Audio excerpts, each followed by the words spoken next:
Welcome back to America's Commercial Real Estate Show. I'm Michael Bull. Thank you for being with us. Our sponsor for this segment is arborcrowd.com. Invest alongside real estate professionals. Visit arborcrowd.com.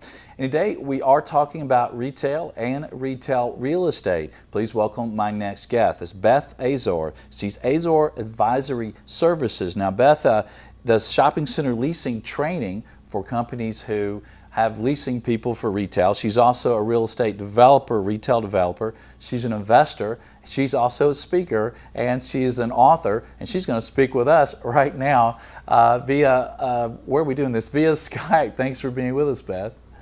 Thank you, Michael. Thanks for having me. So, Beth, you know, to get us started, if you don't mind, and I think a lot of people are hearing a lot of bad news about retail, and that, you know, retail is doing terribly, that tenants are all going bankrupt. First of all, if you will, on the properties that you lease and that you manage, what are you seeing from your desk about how retailers are doing right now? So the hottest concept, or the hottest use in retail these days, is restaurants. And I know that you've had some speakers recently on your show that I've enjoyed listening to that talk about that. 10 years ago, the representation of restaurants in retail shopping centers was about 15%.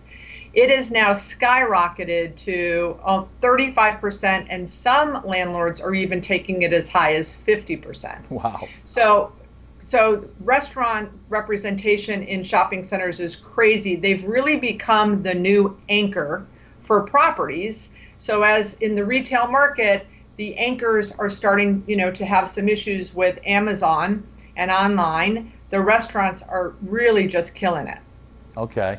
Well, let's move into how to find tenants, because no matter how full our property is, we always want to have the best options for tenants, right? So, one of the things I know as a trainer for helping people lease retail that you talk about is social media.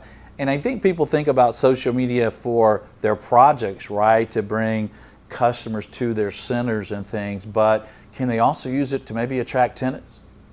Absolutely. So we're doing a lot of that in a few different ways. So the main way is, we're still prospecting. So we go out, knock on doors, find tenants that we would like to come into our projects.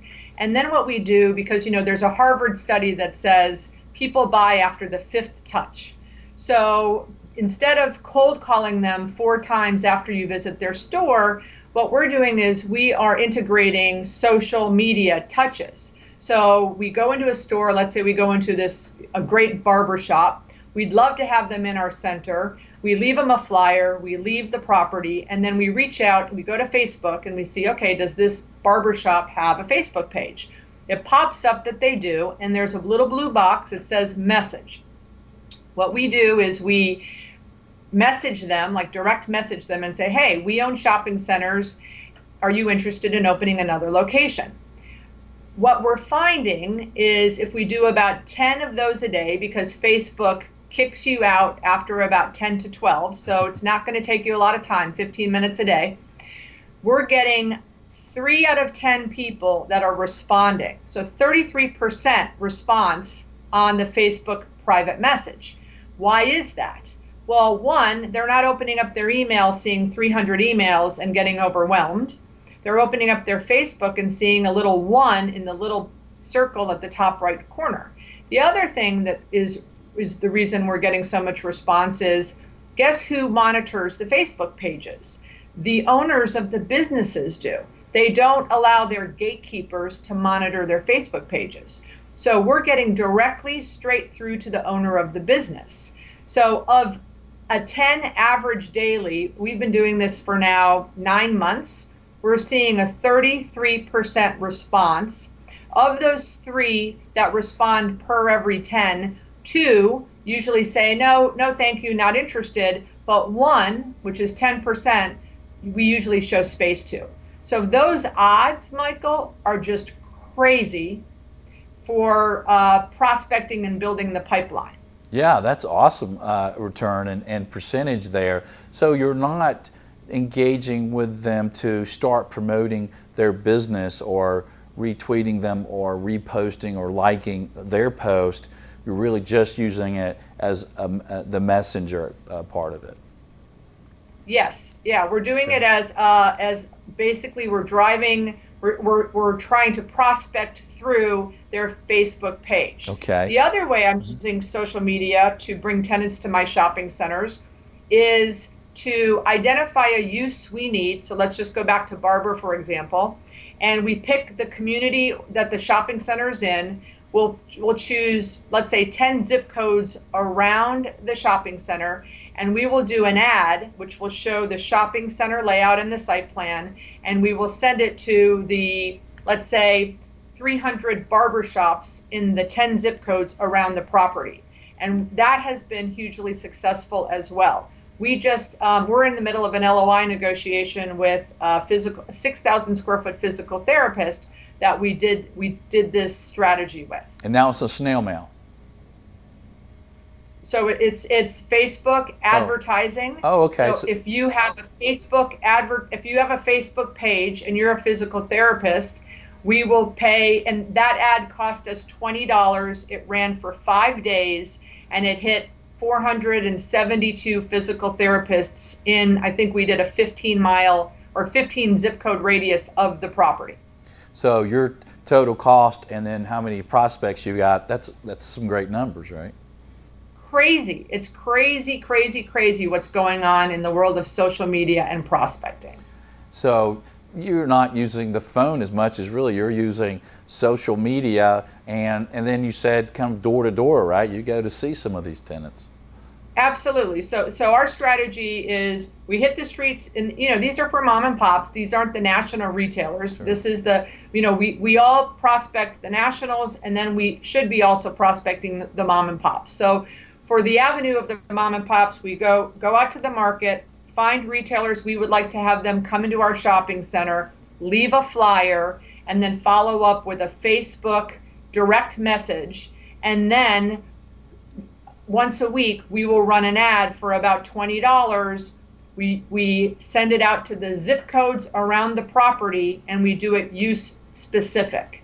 We used to, when we first started exploring this and experimenting, we used to not do use specific, and we didn't get as much interaction with the prospects as we have now by picking one specific use and spending the $20 and targeting it use specific. Well, it makes a lot of sense because you've studied the market. You feel confident they're going to do well. You can show them that in the marketing. That's great. Well, we're talking with Beth Azor, and she is a developer. She owns shopping centers. She helps train leasing folks for retail. And so I'd like to ask you, Beth, about some management tips. What would you say to existing owners or their vendors about managing properties today? Sure. So I would say I've got a few tips that I've been using after being in the business about 32 years. One, which very important for all of us, is rent collection. And what I find is the trick for very low delinquencies is being on top of it. I think that a lot of times owners and managers create our own vacancies. So right now I own 6 shopping centers. I have over about 150 tenants, and currently I have 1 tenant that's delinquent after probably the 3rd or 4th of the month. Now, how I've been able to do that over the years is I'm very strict, and in my market in Florida, we have a 3-day notice policy. So, and I rarely give grace periods. Except obviously for the nationals that require them. But if it's a local tenant, I say, I have to pay my mortgage on the 1st. You need to pay your rent on the 1st. If you want to have a grace period, then let's put in the lease your rent's due on the 20th, and then you can have a 10-day grace period, which means I need my rent on the 1st.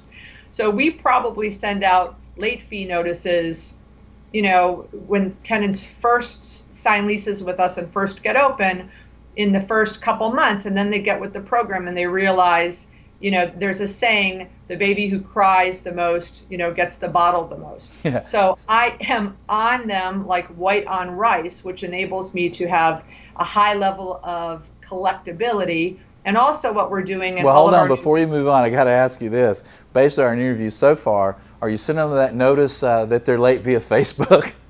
Yeah, no, definitely not. Definitely Okay. not. But we're also including ACH requirements in all of our leases now. And we just started that January 1st. And I would say of the 150 tenants, we probably have about 60 that have signed up on that. So that is my one very important idea, because I know rent collection is important. It takes a lot of time. And for all of your listeners who are property owners, I think that sometimes when I'll buy a shopping center and I'll take over the property and I start doing my tenant interviews and I find out by a receivables list that there's a tenant 2 or 3 months behind, it's easier for that local tenant, Michael, to just move out than to come current. So sometimes we as property owners and managers create our own problems. Yeah, we let them get too far behind. That's a good point. Well, before you go, I wanted to ask you about the investment sales market. I know you're down in South Florida. It seems like it's a pretty hot market. Some folks are saying they're having trouble finding deals. What do you see from your desk? So in all of the shopping centers I've bought, the only one I've bought that was listed was one. All of the other ones were off market. And what my trick is, I like to buy shopping centers that are 100% leased, Michael, because I believe that the rents are too low. So, and my goal is to buy them with lots of visibility and exposure and parking. So when I'm driving my markets, whether I'm prospecting or just checking, collecting rent, I look for a property that checks the boxes, and then I reach out to that property owner and I start contacting them. Sometimes I make unsolicited offers. They say we're not interested in selling, and sometimes I'll send an offer at a certain cap rate that I think might get their attention, and I start the dialogue. A couple of the properties I've purchased, one took 2 years, but before they called and said, okay, we're ready to sell to you, and one took about 13 months. But they sold to me off market. I didn't have a competitor, and I got those properties in my portfolio. So I think that if you are an active buyer, instead of trolling LoopNet or CoStar, go out to your market, find a property that you would love to buy, and start prospecting that owner, because you never know when a timing thing might happen and you're the top of mind person and they reach out to call you and you end up adding that to your portfolio. Well, you have a lot of patience there based on those time frames, so good for you. And and I think also a lot of investors work with brokers on off-market things. I know one of the deals we just put under contract yesterday was around $10.5 million, is an off-market retail center over there. We're working with a buyer. So I think you can also develop those relationships to do that with brokers if you're maybe not as patient as Beth. But, well, Beth, what would you leave our audience with related to retail and shopping centers and strip centers today? Well, the last thing I'll talk about is a little bit going back to property management. They say that if you can increase dwell time in your property by 5 minutes, it supposedly relates to like $10 a person in spending. So one of my centers is a 42,000 square foot multi-tenant strip. Panera and Mission Barbecue are the anchors, and Kirkland's. And what I did is I went out and I purchased benches and I piped in music. And because on average, the sales, I've got a bunch of restaurants there, and in 42,000 square feet, I have about $8 million in sales, which is just crazy good for a small multi-tenant center. By adding the benches and adding the music, my goal is to add the dwell time, because if I can add the dwell time, then the sales will will inch up for my tenants, and we all know that rent is a function of sales. So think about, in your properties, in your portfolio, is there something that you can do or add to your center that would add the dwell time for the customer? And then I think that would contribute to future sales and then future rents, which we all know adds to the value of our portfolios. Absolutely. They got to hang out there so they can spend the money. All right. Exactly, Michael. Exactly. Well, Beth, great tips today. We appreciate you being on the show. Thank you, Michael. All right, and stay with us. We'll have more on retail and retail real estate. Stay with us. I'm Michael Bull. This is America's Commercial Real Estate Show.